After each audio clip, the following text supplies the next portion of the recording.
इस वक्त हम जनूबी कश्मीर के शोपियां डिस्ट्रिक्ट के वंडना एरिया में मौजूद है, जहां पे अदनान शेफीदार जो है लास्ट नाइट में यहाँ पे उनका जो रिहायशी मकान है उसको ब्लास्ट करके जो है पूरी तरह से जो है तबाह किया है। P4 insulated water tanks, kitchen and bath fittings, বিশুদ্ধ জল সুস্থ জীবন, P4 आजीवन। सिक्योरिटी फोर्सेस के एहलकार जो है यहाँ पे जो है बिल्कुल वो जो है नजर आ रहे हैं। रेलवे ट्रैक भी है और इस रेलवे ट्रैक पे जो है लगातार सिक्योरिटी फोर्सेस की नजर है। पहलगाम अटैक के बाद जो है लगातार जो एक्टिव मिलिटेंट्स है उनके जो रिहायशी मकान है उनको तबाह किया जा रहा है। अभी सिक्योरिटी फोर्स ने पूरी तरह से इस इलाके को जो है अपनी मुआसरे में लिया है और जो अभी भी इस इलाके में सिक्योरिटी फोर्स की मूवमेंट है वो नजर आ रही है। आपको मैं बताता चलूं कि पहलगाम अटैक के बाद लगातार ऐसे ऑपरेशन जो है वो साउथ कश्मीर में हो रहे हैं और ऐसा लग रहा है कि जो रेड अलर्ट है वो पूरी तरह से जनूबी कश्मीर में ऑन किया गया है। ABP news, Shopian, Kashmir. এদিকে পেহেলগাঁও হামলার পর ফের জম্মু কাশ্মীরকে অশান্ত করার চেষ্টা পাকিস্তানের। পরপর দুদিন নিয়ন্ত্রণ রেখা বরাবর গুলি বর্ষণ করল পাক সেনা। শনিবার মধ্যরাতে উত্তর কাশ্মীরের রামপুর সেক্টরে গোলাগুলি চলে। তুতমার গলির কাছে বিনা প্ররোচনায় পাকিস্তানের দিক থেকে শুরু হয় গোলাগুলি। পাল্টা উত্তর দেয় ভারতীয় সেনাবাহিনীও।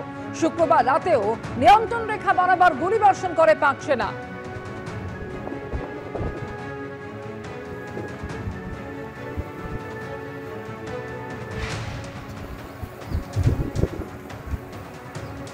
কাশ্মীরের নিরাপত্তা বাহিনীর জোরদার তল্লাশি চলছে। আজকেও সকাল থেকে শুরু হয়ে গিয়েছে সেনাবাহিনীর তৎপরতা। উপত্যকার বিভিন্ন জায়গায় সেনা টহল চলছে নাকা চেকিং।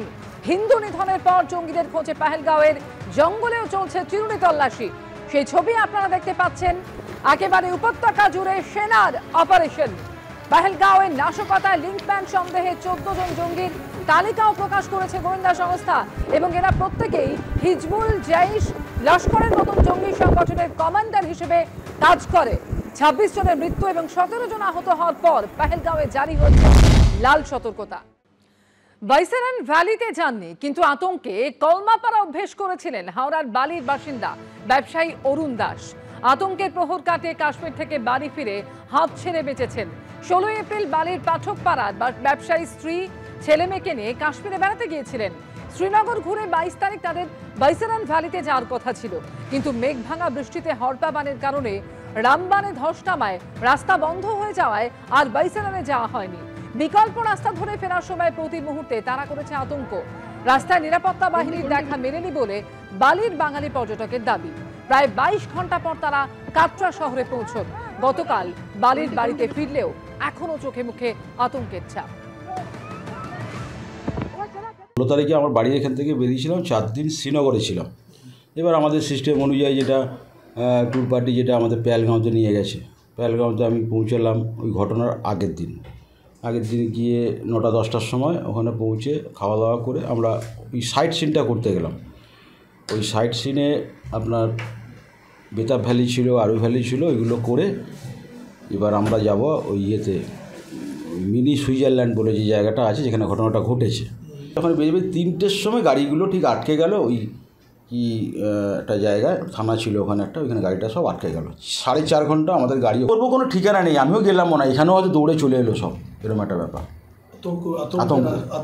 আতঙ্ক রাত কাটা, রাত দিন সবই আতঙ্কে কাটানো।